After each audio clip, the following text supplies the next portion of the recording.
Welcome to Project Beep Beep, and I'm happy to say the disc brake conversion is complete. Thanks. Thank you.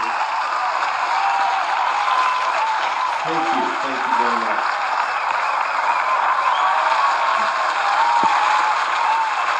I appreciate it.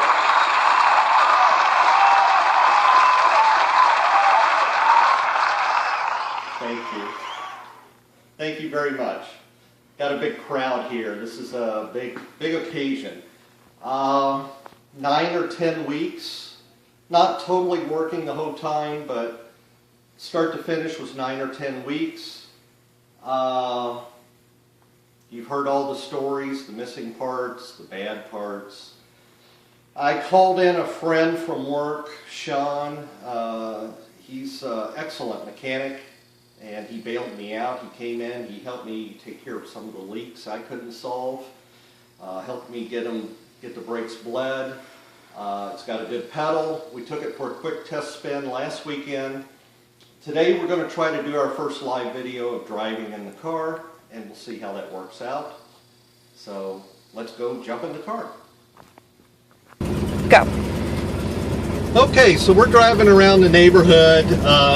Temperature gauge hasn't come up yet. I just fired it up. It's been set in a week. The oil pressure light is on because the sending unit is not connected. And when I replaced all the dash bulbs, well, that bulb wasn't in there. And the reason why is the sending unit's not connected. But you can see right now at cold idle, I've got over 50 psi of oil pressure. Now I'm going to just drive around the neighborhood a little bit and do some stops. Maybe do a panic stop so you can see how good the brakes are on it. The pedal feels good.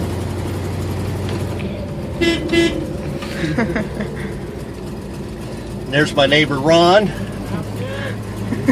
I just got the disc brakes on it. Oh, nice. So I'm taking it around and see how I got a good pedal. I'm just going to take it around and video some of my braking.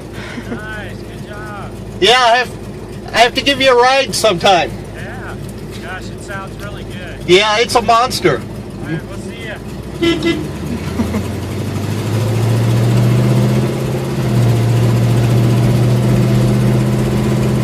Now when I get to the top of the hill here, my cameraman's built it in.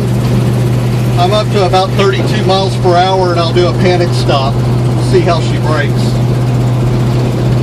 Up to 35. Okay, cameraman, get ready for a break. Pretty good. Brought it down to 0. The rear kicked out a little bit, but that's okay. She stopped good. That's what I wanted. Temperature gauge is coming up on her now, so she's starting to warm up a little bit.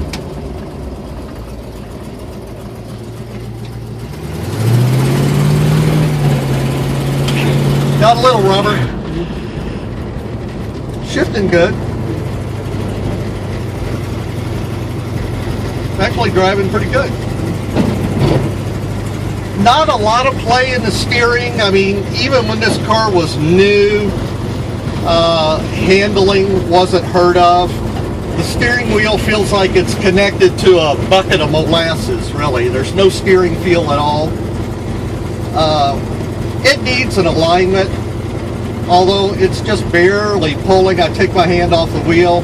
It's actually tracking pretty straight at 30 miles per hour around the neighborhood. So we're going to stop the video now, and I'll have my cameraman do a video of me pulling into the driveway. My brother's in from the Philippines, and I'm going to give him a ride in an old Mopar. So one more video. Thanks very much.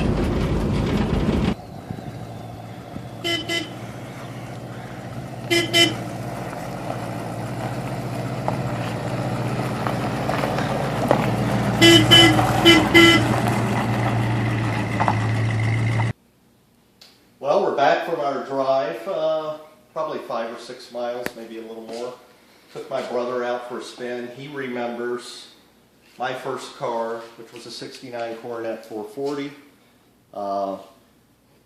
I bought this car from the original owner in 1979 for $460. It had 104,000 miles on it. I drove it all through high school and through technical college.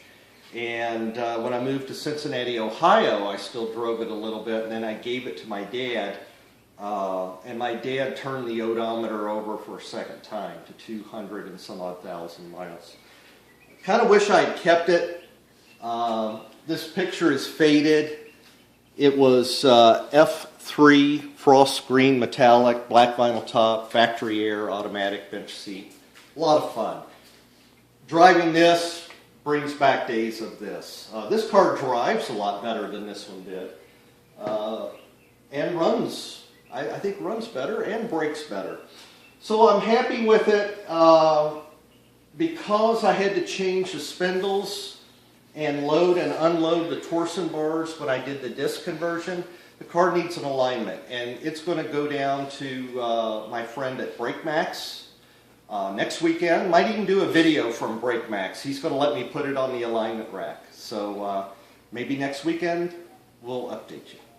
RoadRunner, the coyote's after you.